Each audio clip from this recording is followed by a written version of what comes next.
नमस्कार, मैं हूं चंदन कुमार और आप देख रहे हैं चौपाल चर्चा। चौपाल चर्चा के इस अंक में आज हम मौजूद हैं हरियाणा के सोनीपत ज़िले के रसोई गांव में। रसोई गांव में हम कुछ सरकारी योजनाओं पर चर्चा करेंगे और जानेंगे कि इस गांव के अहम मुद्दे क्या हैं। गांव को विकास के पथ पर लाने में सरकारी योजनाएं कहां तक सफल हैं और इसमें गांव के लोग कितना सहयोग कर रहे हैं।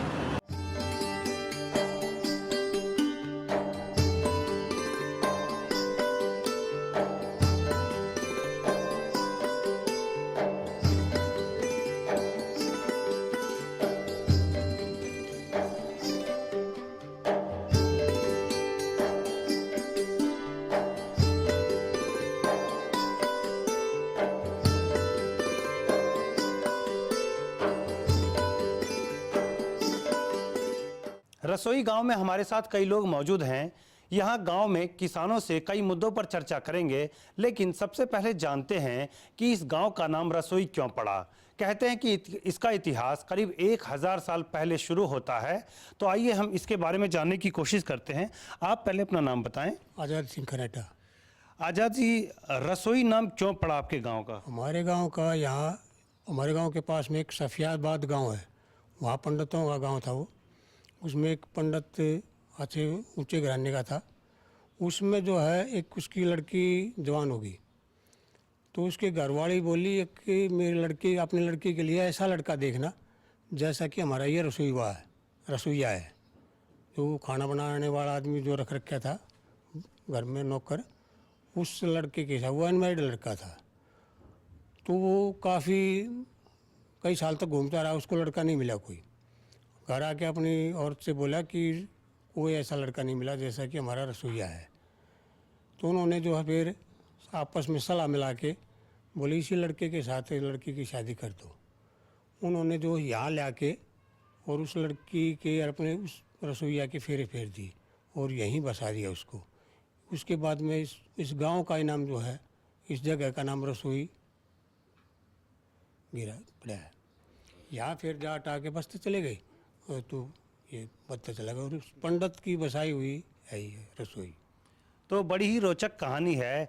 ये बता रहे हैं जिस तरह से कि पड़ोस के ही एक गांव में एक व्यक्ति को अपनी बेटी के लिए लड़का चाहिए था और जो उनके घर में लड़का काम करता था रसोइये का, उसी से अपनी बेटी की शादी कराई। बाद में इसी जगह पे उन्हें बसाया गया और उसी रसोइये के नाम से इस गांव का नाम रसोई पड़ा।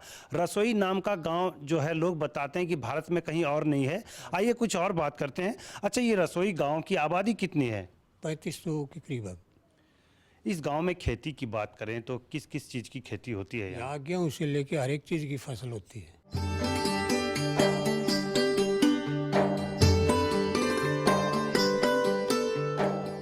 हरियाणा में बेटियों की संख्या काफ़ी चिंताजनक है। सरकार इसको लेकर काफ़ी गंभीर है और इससे प्रचारित करने के लिए कि बेटियों का क्या महत्व है समाज में, काफ़ी कोशिश की जा रही है। हमारे साथ यहाँ पर मौजूद है। आप अपना नाम बताएं। धर्म सिंह है नाम। धर्म सिंह जी, बेटी बचाओ बेटी पढ़ाओ को लेकर इस गांव में क्या स्थिति है? बेटियों की संख्या को किस तरह से बढ़ाया जाए, उन्हें कैसे बचाया जाए? समाज गंभीर है उसको लेकर। हम तो इस बढ़िया चाहते हैं कि भाई बराबर से रह जाए दोनों, एक लड़का हो जाए एक लड़की हो जाए, इसी बात को मान रहे हम तो। क्या गांव में लोग इस बात को समझते हैं कि बेटियों का कितना महत्व है? समझे हैं वैसे तो बेटी भी चाहिए लड़का भी चाहिए, दोनों। लड़कियों बिना या लड़की ना होंगे तो ये जनसंख्या कैसे पार पड़ेगी? ये तो ख़त्म होते चले जाएंगे। लड़की भी ज़रूर है, लड़का भी ज़रूर है। पढ़ाई लिखाई में लड़कियां ज़्यादा आगे हैं। हाँ, पढ़ाई लिखाई में लड़की बहुत ज़्यादा हैं। लड़के तो नील हैं कति। क्या हो गया, 5% 10% लड़के ठीक होंगे ना, लड़कियां सारी पढ़ाई में अव्वल रहती हैं। तो चलिए, लोग गंभीर हो रहे हैं इस बात को लेकर कि लड़कियां कितनी ज़रूरी हैं। जहां तक हमें जानकारी मिल रही है कि लड़कियां पढ़ाई लिखाई को लेकर भी जागरूक हैं, गंभीर हैं। लड़कों के मुकाबले लड़कियां अपनी शिक्षा को लेकर के काफ़ी आगे हैं। तो उम्मीद करते हैं कि सरकार के प्रयास और गांव वाले जिस तरह से जागरूक हो रहे हैं, उससे लड़कियों की संख्या भी बढ़ेगी और समाज में उनका दर्जा भी वो हासिल हो पाएगा, जिसके लिए सरकार और इस गाँव के लोग कोशिश कर रहे हैं।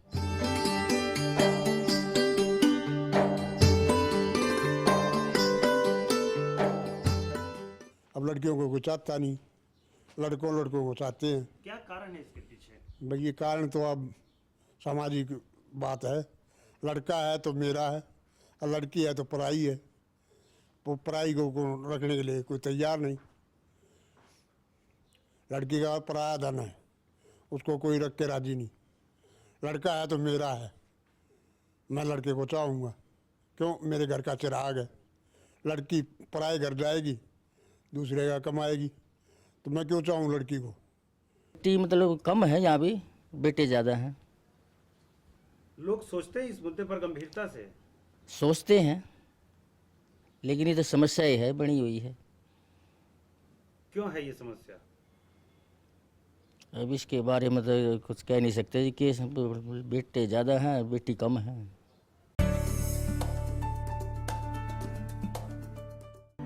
आस्था के सागर में हो जाएं सराबोर, प्रभु की अनुकंपा से बंधे जीवन की डोर। सफल और सार्थक बनाएं अपना जीवन, आशा और विश्वास जगाए जीवन दर्शन। रोजाना सुबह 6 बजे। कब बढ़ेगा दलहन तिलहन का भाव? सब्जियां दिखाएंगी कब तक ताव? मसालों की मंडी में कैसी है बयार? कब गरमाएगा गेहूं का बाजार? कहां बिकेगा अच्छे भाव में धान? मंडी खबर में ऐसे हर सवाल पर ध्यान। सोमवार से शनिवार सुबह 8 बजे देखें दूरदर्शन किसान पर।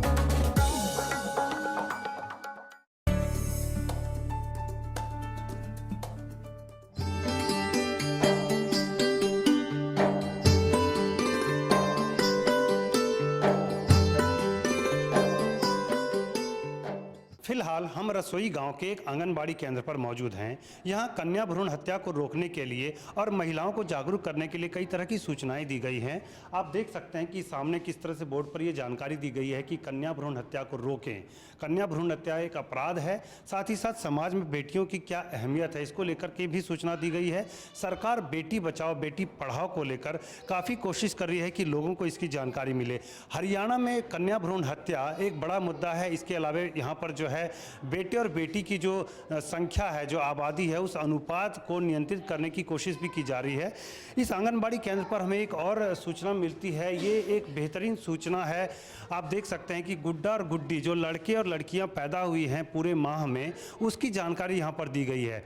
सबसे पहले 2015 के चार्ट को देखते हैं तो यहाँ पर जनवरी से लेकर दिसंबर तक कितने लड़के और कितनी लड़कियाँ पैदा हुई हैं किस महीने में, उसकी जानकारी दी गई है। रसोई गांव की अगर हम बात करें तो जनवरी महीने में यहाँ पर एक लड़का और एक लड़की पैदा हुए थे। इस तरह से अगर हम बात करें तो दिसंबर में हम देख सकते हैं कि फीमेल 0 है जबकि मेल 2 है, यानी कि 2 लड़के दिसंबर में पैदा हुए थे और लड़कियाँ 0 थी, 0 थी।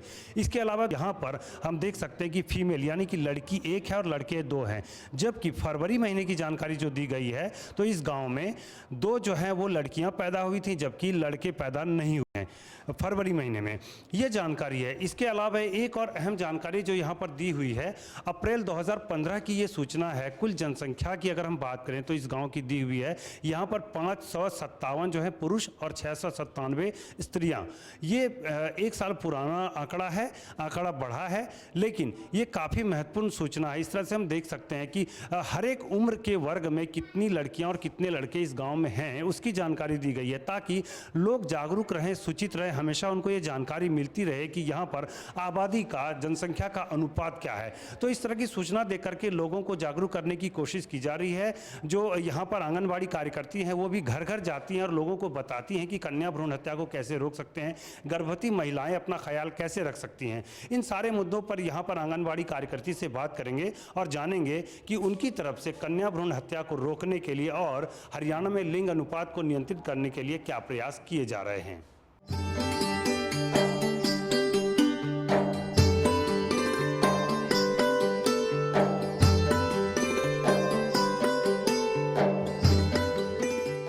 हमारे साथ आंगनबाड़ी कार्यकर्ती रोशनी देवी हैं, उनसे बात करते हैं। रोशनी जी, ये बताइए कि आप लोग आंगनबाड़ी में क्या क्या करती हैं? हम जी आंगनबाड़ी में 9:45 बजे आते हैं जी। हम अपने बच्चों को हेल्पर हमारी बुला कर ले आती है और जी हमारी हेल्पर बुलाने के बाद हम उसको पीटी करवाते हैं, व्यायाम करवाते हैं, और उसको खेल कूद में एक्सरसाइज ये करवाते हैं सुबह प्रार्थना के बाद। फिर हम उनको 9:45-10 बजे हम उसको नाश्ता सुबह का बांटते हैं। फिर उनको हम पीटी करवाते, व्यायाम करवाते हैं, भाई पीटी कविता सारी चीज़ बोलवाते हैं। अपनी जो पुस्तका उसके अनुसार जो हमारा वो है प्रोग्राम, उसी के हम कविता बोलते हैं, कविता बोलते हैं और कहानी करवाते हैं, खेल कूद में काम करवाते हैं। अच्छा ये बताइए, बेटी बचाओ बेटी पढ़ाओ को लेकर सरकार काफ़ी कोशिश कर रही है। हरियाणा में क्या स्थिति, आप लोग घर भी जाती हैं, विजिट करती हैं, तो आप लोग क्या क्या बताती हैं वहाँ? बताते हैं जी, जब से 22 जनवरी को हमारी मोदी सरकार ने वहाँ पानीपत जो काम किया था, जब से हम जाते बताते लड़की कोई किसी का बोझ नहीं है। लड़कियों के लिए गवर्नमेंट बहुत ज़्यादा काम कर रही है। लड़के लड़की में अंतर नहीं होना चाहिए। और भ्रूण हत्या तो किसी को भी नहीं करवानी चाहिए। वो लड़की लड़कों से भी आगे है। हर एक चीज़ में लड़की हमारा सहयोग देती है, माँ बाप में भी देती है, नौकरी पेशे में भी देती है। और पढ़ाई लिखाई में हम लड़कियों को ज़्यादा से ज़्यादा लड़कियों को पढ़ाओ और लिखाओ और अपना काम करवाओ। भी लड़कियों को गवर्नमेंट बहुत ज़्यादा दे रही है। भ्रूण हत्या का बहुत बुरा परिणाम होगा जो वो होगा था।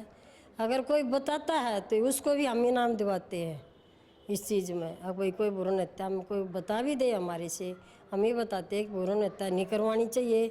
लड़की हमारा धन है, लड़की से हम सारा, लड़कों से भी आगे है हमारी लड़की। तो इस प्रचार का कोई असर दिख रहा है, जागरूकता? दिख रहा है जी, सारे भी हमारी जनगणना में भी ये पता हो रहा है कि भी भाई हम लड़की बनाएंगे, उनकी फार्म भरेंगे उन लड़कियों के। हमारी सरकार उसको फार्म भरने के लिए पैसे दे रही है, तो उसमें सारा सहयोग मानती है। और हरी सब्जियों के बारे में गर्भवती महिला को बताते हैं कि हरी सब्जी बनाओ, खाओ, गोली टिक्के लगवाओ दोनों। और आंगनवाड़ी में जाओ और अपना खाना ले आओ बच्चों का दोपहर के टाइम। ये सारा कुछ सब कुछ तो बताते। काफ़ी कोशिश की जा रही है कन्या भ्रूण हत्या को लेकर, लोगों को जागरूक करने की कोशिश की जा रही है कि ये एक अपराध है और लड़कियों की क्या अहमियत है समाज में। ये कोशिश आंगनबाड़ी की तरफ से भी हो रही है। हमारे साथ एक और कार्यकर्ती मौजूद है यहाँ पर। आपका नाम? मेरा नाम राजेश है जी। राजेश जी, ये बताइए कि आप लोग लोकल विजिट पर जाती हैं, घरों में जाती हैं, वहाँ क्या असर दिखता है आप लोगों के प्रचार का? हाँ सर, हम विजिट करने जाते हैं तो गर्भवती माताओं को, वैसी माताएं हमारे घर में सारी तरह की मिलती हैं, तो उनको बताते हैं अगर भाई गर्भवती माताएं हैं उन हरी सब्जी खानी चाहिए। अगर कोई गरीब है तो मौसम के अनुसार फल खाना चाहिए उनको।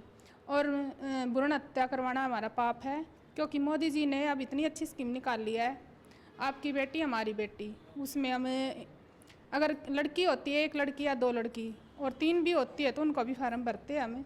और मोदी जी ने 21,000 आपकी बेटी हमारी बेटी में 21,000 डलवाते हैं। अच्छा ये बताइए कि रसोई गांव में इसका असर दिखता है? बहुत असर है जी। 2015 में जो मेल फीमेल है लिंग अनुपात वो लड़कों की बजाय अच्छी है, मतलब ज़्यादा हैं इस गाँव में। चलिए, तो असर दिख रहा है, ये काफ़ी अच्छी खबर है। बेटी हमारी पैदा होती हैं, अगर पहली बेटी है तो दूसरी बेटी होती है तब भी कुआं पुजवाते हैं, कीर्तन वगैरह करवाते हैं। और वहाँ पर हमारी आंगनवाड़ी महिला मंडल की सारी उनके घर जाके उनका कुआं पुजवाती है। जैसे लड़के का करते हैं वैसे ही लड़की का करवाते हैं जी। उनको ये असर नहीं हाँ, वैसे ये एहसास नहीं होने देते भाई अब बेटा है या बेटी है, कोई फर्क नहीं माना जाता। रसोई गाँव में ये फर्क माना ही नहीं जाता भी हमारा बेटा है या बेटी है, एक समान मानते हैं। धन्यवाद। तो एक कोशिश की जाती है कि एक समारोह हो ताकि औरतों को, जो गर्भवती महिलाएं होती हैं, जब बच्चे पैदा हो जाएं, अगर बेटी पैदा हो तो उनको ये एहसास ना हो कि कोई भेदभाव है। इसलिए वहाँ पर एक समारोह होता है, आयोजन किया जाता है समारोह का, ताकि उनको मनोरंजन भी मिले और उनको एक हौसला भी मिले कि लड़कियाँ जो हैं वो भी समाज में अहमियत रखती हैं।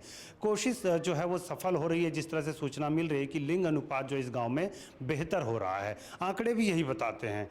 उम्मीद करते हैं कि जिस तरह की जागरूकता का अभियान चलाया जा रहा है उससे पूरे हरियाणा में और पूरे देश में बेटे और बेटियों की जो स्थिति है वो बेहतर होती रहेगी और समाज एक बेहतर स्थिति में पहुंच पाएगा। हर गांव पर नजर, हर तकनीक पर पकड़, खबर मौसम की हो या हो हाट बाजार, हम आपको दिखाएंगे देश की प्रमुख हलचल और खेती बाड़ी से जुड़ी सभी अहम खबरें। देखते रहिए किसान समाचार, रोजाना शाम 7 बजे। मौसम की आंख मिचौली में कैसे जीते किसान, क्या नया करने से होगी खेती फायदेमंद और आसान। जाने माने कृषि वैज्ञानिक रोज आपको बताएं इस मौसम में कौन सी फसल कैसे लगाएं, कैसे बढ़ाएं। कौन कीट है दुश्मन फसल का, कौन है खेती का मित्र। वैज्ञानिक सोच के रंगों से लहलहाए खेती का चित्र। मौसम खबर देखें रोजाना सुबह 8:30 बजे दूरदर्शन किसान पर।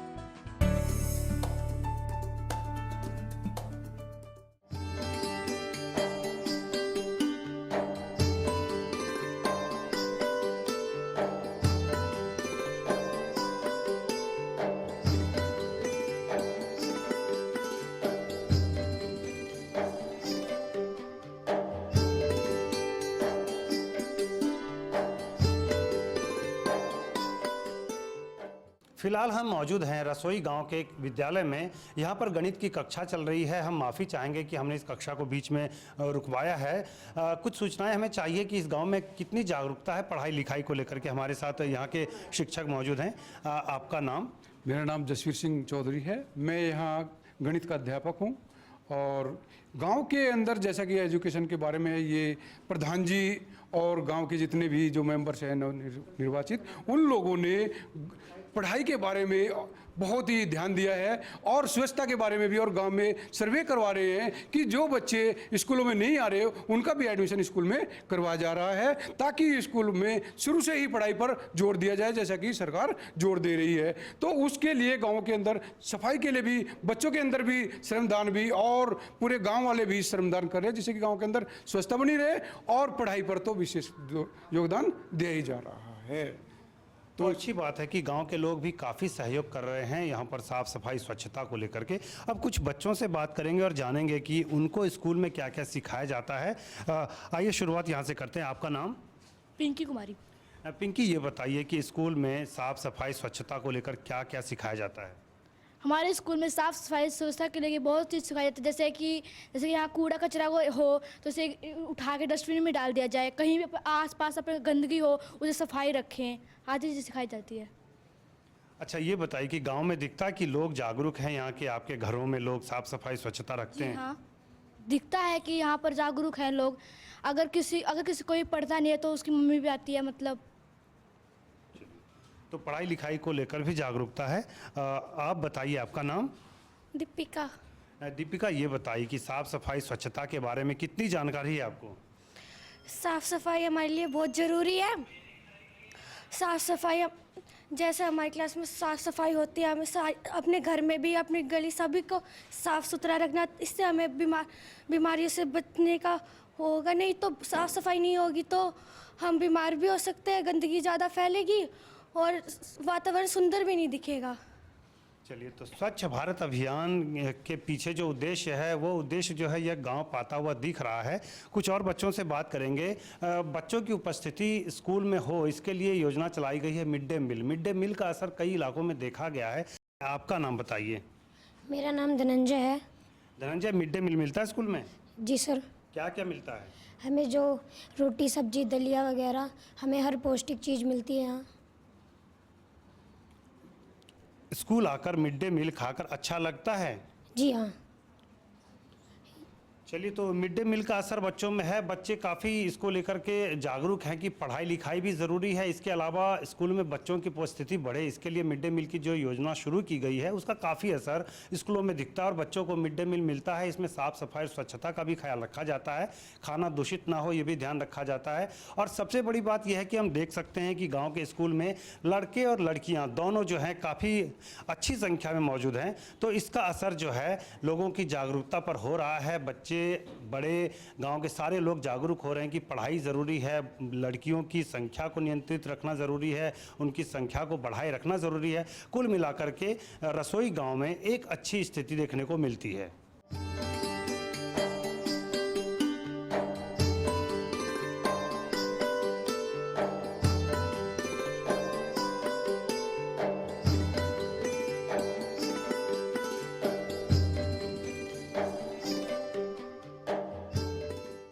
और और अब बात करते हैं रसोई गांव में स्वच्छ भारत अभियान की।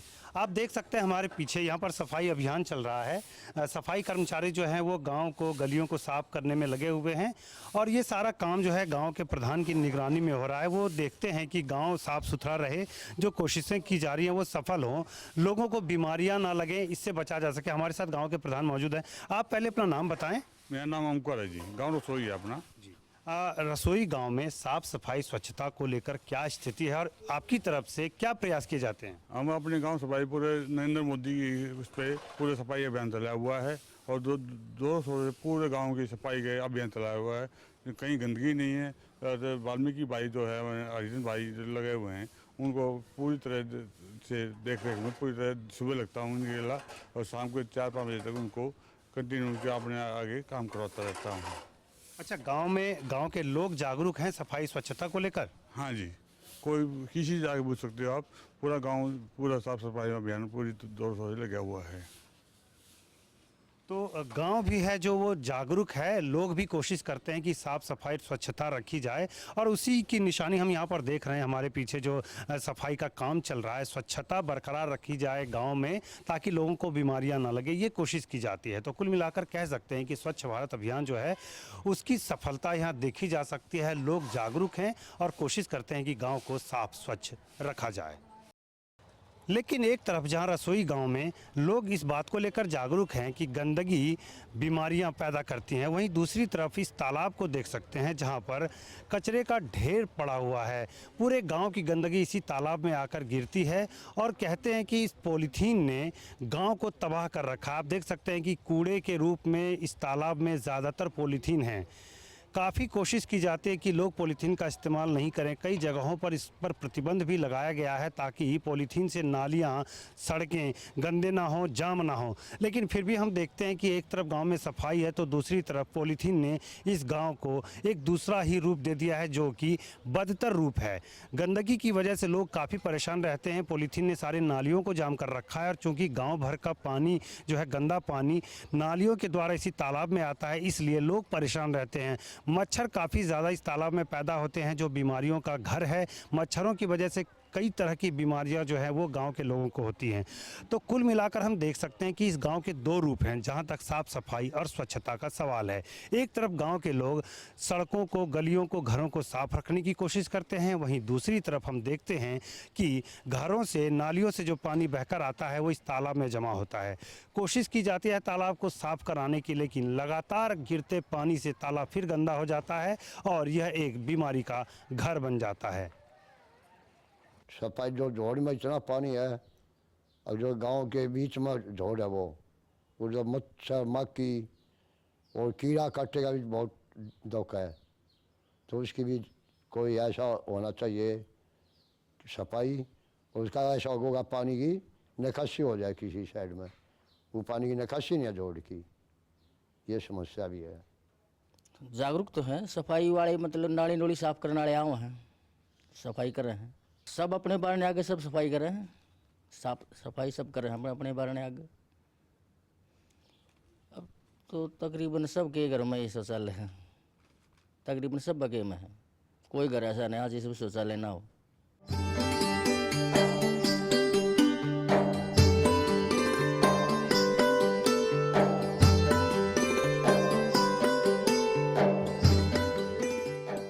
उम्मीद है रसोई गांव से चौपाल चर्चा का ये अंक आपको पसंद आया होगा। फिलहाल मुझे चंदन कुमार को सहयोगी आशीष महोरिया, हेमंत बिष्ट और कुमार अंशुमाली के साथ अनुमति दीजिए और देखते रहिए दूरदर्शन किसान।